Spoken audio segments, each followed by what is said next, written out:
Hi guys, this is Sarah from Frühlingskabine Microfarm, and today I'm going to show you my makeshift do-it-yourself soap mold that I made out of scrap wood here, and also the soap that I made, my very first cold process soap.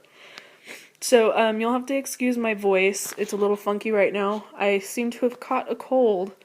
It's my first cold in like 3 years, so I'm not handling it very well. So, this is my mold, and what I did was I just looked up pictures on the internet and copied what I saw. I had some scrap wood from a building project we had here, and I basically just cut it to look kind of like what I saw on the internet. Isn't that how the best projects happen? So anyway, I'll give you the inside measurements here, and then if you want to make one, then, obviously go right ahead. So let's see, the inside measurements is about 5.5 inches deep by about 3 3/4 tall, and then I made it 24 inches long because I wanted it to fit a really big batch of soap, because I don't really foresee myself making a lot of soap all the time, so I just wanted to be able to make a lot all at once and not have to make it very often, because with cold process soap, which is what I made, you're dealing with caustic materials, which would be the lye, the sodium hydroxide, and it can burn you. So, I kind of like to make as little soap as possible and have it last a long time. So what I did was I used a recipe that I found, and I used the lye calculator on, I believe it's brambleberry.com. And the lye calculator allows you to put in what fat you're using, fat or oil that you're using, and it tells you how much lye to use for that specific fat or oil, because every fat or oil is going to be different.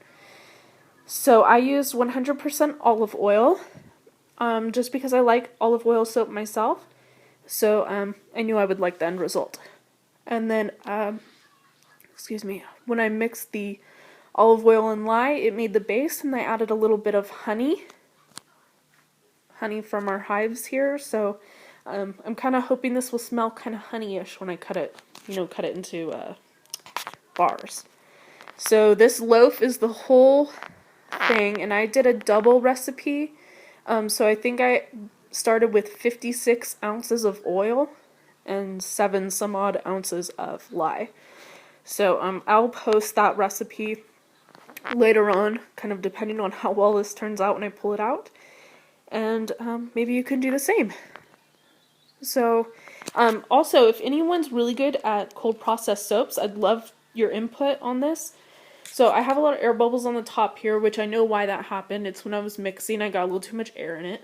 But I also have this orange color. When I put the honey in, it turned like a bright orange, like pumpkin color. And then it looks like as it cooled, it went back to kind of a natural honey, like kind of oatmeal-y color.